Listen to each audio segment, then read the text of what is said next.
Le régime Ouattara transforme la Côte d'Ivoire en État militarisé, une dictature qui tremble pour sa fin. Le régime Ouattara poursuit sa stratégie de militarisation et d'intimidation de la population ivoirienne sous le prétexte fallacieux de sécurisation des frontières. Le jeudi 31 octobre 2024, un détachement militaire composé de 70 hommes, dont 35 membres des forces spéciales et 35 de la brigade blindée, a fait son entrée dans la sous-préfecture de DBT, au nord de la Côte d'Ivoire dans le département de Tengrela. Commandé par le capitaine Koulibaly Nanga Oumar et sous la supervision directe du colonel Eouman Kwasi, ce déploiement est officiellement présenté comme un exercice de protection des frontières. Mais quelle est la véritable intention derrière cette démonstration de force? Sous le couvert de manœuvres de sécurisation, le régime du tyran Ouattara tente de consolider son emprise dictatoriale en terrorisant la population et en étouffant toute forme de contestation. Depuis plusieurs années, ce pouvoir répressif use de la force militaire, non pas pour protéger les citoyens, mais pour servir ses propres intérêts de contrôle et d'autoritarisme. Il est carrément interdit à l'opposition et à la société civile de battre le pavé pour une quelconque revendication. Pourquoi mobiliser autant de forces spéciales pour une simple opération de sécurisation de frontières? Pourquoi impliquer même des forces spéciales françaises, représentées ici par le capitaine René Dunon?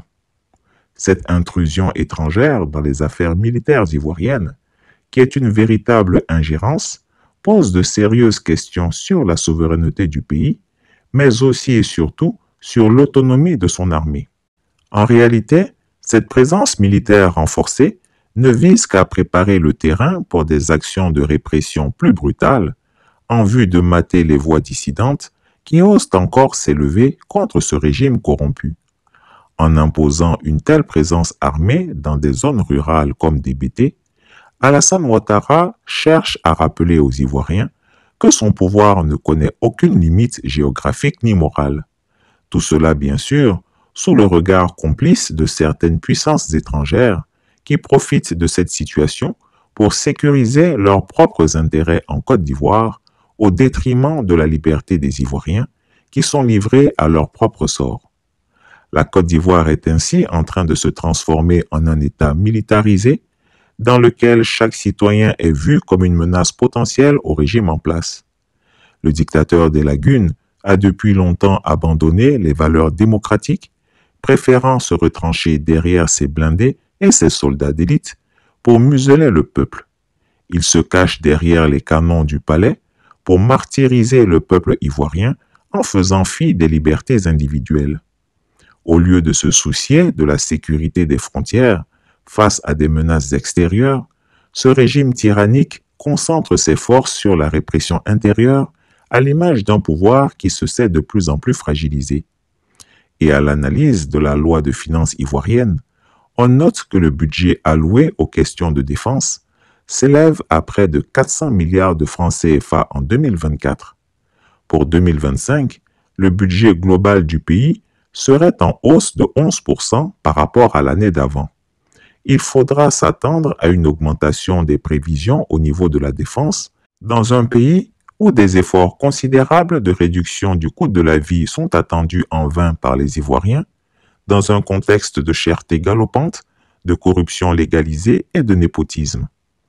Les opérations militaires annoncées dans cette région, pour une durée de 72 heures, du 1er au 3 novembre 2024, ne sont qu'une façade pour une opération de surveillance et d'intimidation.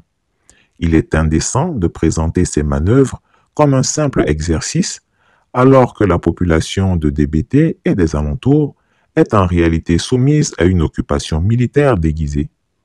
La présence des forces spéciales françaises, sous la direction de cadres militaires ivoiriens entièrement acquis à la cause d'Alassane Ouattara, est une preuve accablante que ce régime n'a aucune intention de relâcher son emprise sur le pays. Les Ivoiriens ne sont pas dupes. Ils voient bien derrière ces manœuvres les intentions réelles de ce régime qui s'accroche au pouvoir par la terreur et la militarisation du pays. Mais jusqu'à quand cette politique de terreur pourra-t-elle tenir? Le peuple ivoirien aspire à la liberté, à la justice et à une véritable démocratie. Face à l'injustice, chaque déploiement militaire, chaque démonstration de force ne fait que renforcer la détermination d'un peuple qui n'oublie pas.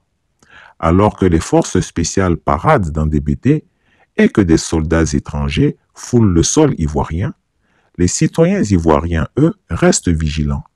Ils savent que derrière ces exercices, soi-disant nécessaires à la sécurité, se cache un régime qui tremble, qui sait que son règne de fer touche à sa fin. La Côte d'Ivoire ne pliera pas éternellement sous le joug de cette tyrannie militarisée. L'histoire nous l'a appris. Chaque dictateur a une fin, et le régime Ouattara ne fera pas exception. C'est-à-dire, toi, ta maman a vendu banane braisée, pain condiment, galettes sur le trottoir pour payer tes études. Aujourd'hui, tu sors maire, député, ministre. Toi, tu ordonnes à tes gars de casser table de ces vieilles-là. Toi, ta maman a vendu banane, d'autres m'ont vendu dans le marché. Sale, sorti à 4 heures pour aller vendre, payer vos fournitures, vous mettre à l'école. Aujourd'hui, vous êtes ministre, député, mais vous ordonnez à vos gars de casser table de ces vieilles-là. La vieille, elle va vivre comment? Elle est une veuve, son mari est décédé.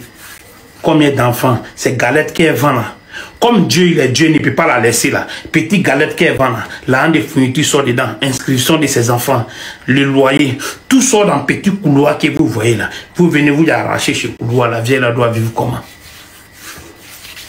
Quand vous avez besoin d'elle, vous le partez jusqu'à dans les marchés, vous mettez en genoux, étant en costume, avec vos parfums de millions, vous en avez vos souliers, vous mettez à côté de nos mamans là dans les marchés, là, tirez photo, prenez les images pour chercher vos pouvoirs. Et une fois que vous avez le pouvoir, vous prenez ce pouvoir là pour les piétiner. C'est ça là, j'ai dit. Et puis ils disent que non, tapez sa bouche, arrêtez-les, il est comme ça. Est-ce qu'on a besoin d'être joli pour dénoncer ça là? On n'a pas besoin d'être joli ou aller loin à l'école pour expliquer ça là. Ça là, même si quelqu'un te dit pas, toi-même, c'est que ça la malédiction dedans. Ma lutte là, c'est la sécurité sociale pour une prise en charge éventuelle. C'est ma lutte. C'est pas aujourd'hui, ça fait 2 ans, je lutte comme ça, c'est comme ça et suis. Madame Nebio, mais qu'est-ce qui est réservé pour les jeunes qui ont refusé d'aller mourir en Libye? Pour les jeunes qui ont décidé de rester au pays et grouiller ici? Qu'est-ce qui est réservé pour ces jeunes-là? Qu'est-ce qui est réservé pour les jeunes vendeurs de autos qui se débrouillent un peu, une voiture, 2 voitures, qui faisaient venir les voitures un peu pour vendre? Aujourd'hui, les taxes sont tellement élevées qu'ils ne peuvent plus le faire. Ils deviennent comment étant au pays? Ils payent les loyers comment? Ils vivent comment? C'est ma question. Grand carrefour de Koumassi, ancien Koumassi, grand carrefour de Makori. Les jeunes qui ne connaissent pas Koto, qui veulent faire venir les voitures, vendre un peu, payer la scolarité de leurs enfants, payer les loyers, pour pouvoir survivre et se maintenir, pour ne pas aller mourir là. Qu'est-ce qui est réservé pour ces jeunes-là? C'est ma question. Les élèves qui ont passé tout leur temps, toute leur vie à aller à l'école, finir l'école, venir s'asseoir avec leur diplôme, avec ceux qui ne sont jamais allés à l'école. Et c'est ceux mêmes qui ne sont jamais allés à l'école qui les dépannent souvent. Qu'est-ce qui est réservé pour ces élèves-là avec leur diplôme? Ils doivent mourir de faim avec leur diplôme. C'est ma question. Chris Yapi ne ment pas. Retrouvez Chris Yapi sur ses 2 chaînes YouTube, sa chaîne Dailymotion, Instagram et VK.